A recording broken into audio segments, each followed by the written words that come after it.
In September of 2023, I reported on the World Petroleum Congress being held in Calgary.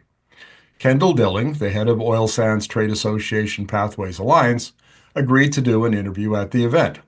Before the interview, one of his media people chatted with me over coffee. It was a very friendly conversation, but also quite telling about the culture in oil-soaked Alberta. Media guy, you're perceived as hostile to the industry. Me, hostile? I'm critical of the industry, not hostile. Don't people understand the difference? Well, no, they really don't. And here's one reason why. A few years ago, I interviewed Calgary pollster Janet Brown, who said that over 50% of Albertans identify so strongly with oil and gas that an attack on the industry is perceived as an attack on their own identity. University of Alberta political scientist Jared Wesley conducted experiments in which Albertans were asked to draw an image depicting the average Albertan. In most cases, they drew an oil rig worker or a rancher on a horse. Alberta is not a unique culture like Quebec. Despite what Premier Danielle Smith argues, it's a tribe. A tribe is all about social identity, one that in Alberta's case has coalesced around the economic golden goose, the oil and gas industry. Tribes create narratives that comfort members while defining outsiders. Tribes are about loyalty and emotional attachment, not data, evidence, or even reality. And tribes organize and defend the agreed upon values. In this case, the moral superiority of Alberta oil and gas. Think about the so-called Freedom Convoy of 2022, Premier Smith's incessant attacks on federal oil and gas regulations, or the obnoxious behavior of online oil bros, as I call them.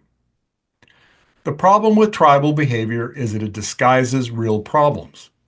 Every time I get my fingernails under an Alberta oil and gas story, I am horrified to discover the yawning gap between the Alberta tribe's pro-oil narrative and the evidence.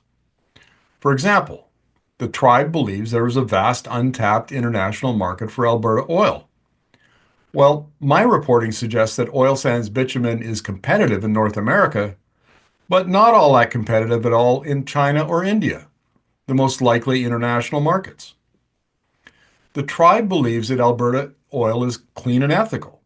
In fact, Smith and her Energy Minister Brian Jean harp on this narrative like a broken record.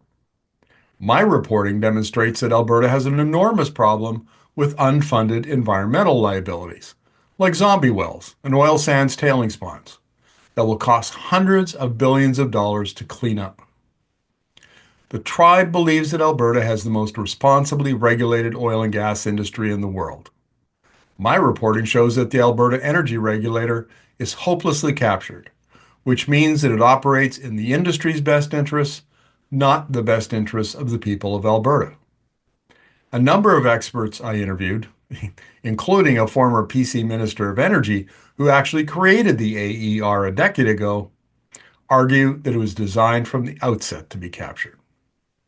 I could go on with stories about how reality doesn't square up with the oil and gas tribe's narrative. But I want to end this video by making two important points.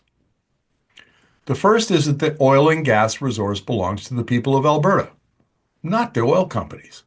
The Constitution of Canada gives the provincial government almost exclusive jurisdiction over the industry. We can quibble whether this amounts to legal ownership, but for all intents and purposes, ownership is what the authority amounts to. And there is a very good argument to be made that the current arrangement grossly favors the companies, who are, after all, the renters, not the owners. Former Conservative Premier Peter Lougheed said 50 years ago that Albertans need to think like owners, and that truth has never been more valid than it is today. The second point is that public corporations like oil companies think in terms of fiscal quarters, while governments have to think in terms of years and decades.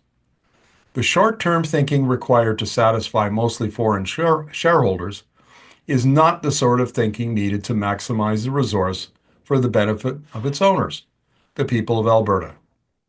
This is especially true during a time of rapid structural change to the global energy system like we're experiencing now.